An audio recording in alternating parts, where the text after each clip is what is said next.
We are learning how to factor trinomials in the form x squared plus bx plus c. This method only works when the first term is x squared. Here is the rule. We look for two numbers that multiply to c and add to b. That is the entire strategy. Example 1. We have x squared plus 7x plus 12. We need two numbers that multiply to 12 and add to 7. 3 times 4 equals 12. 3 plus 4 equals 7. So the two numbers are 3 and 4. We write the factors as x plus 3 and x plus 4. That is the final answer.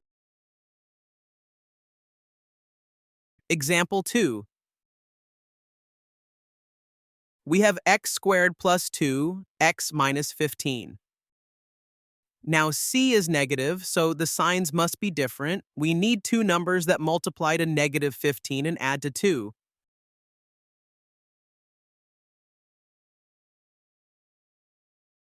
5 times negative 3 equals negative 15.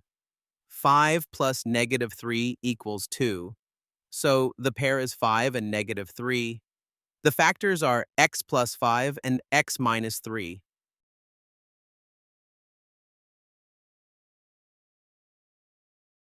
Example 3. We have x squared plus 9, x plus 20.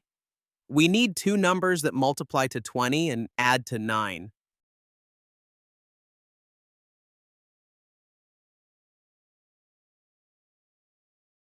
4 times 5 equals 20. 4 plus 5 equals 9. So the pair is 4 and 5. The factors are x plus 4 and x plus 5.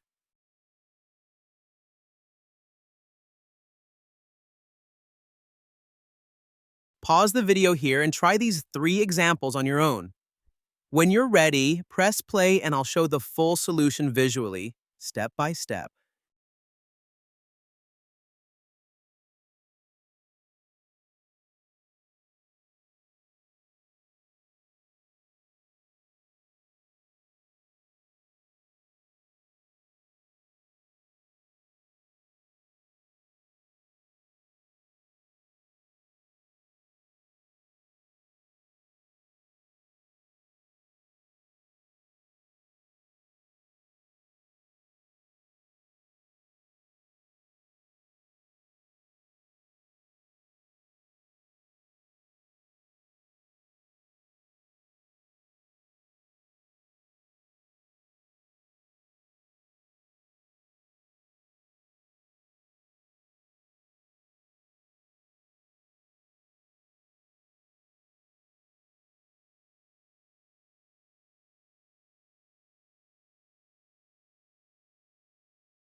Remember the trick. Multiply to c, add to b. If it works, you can factor it.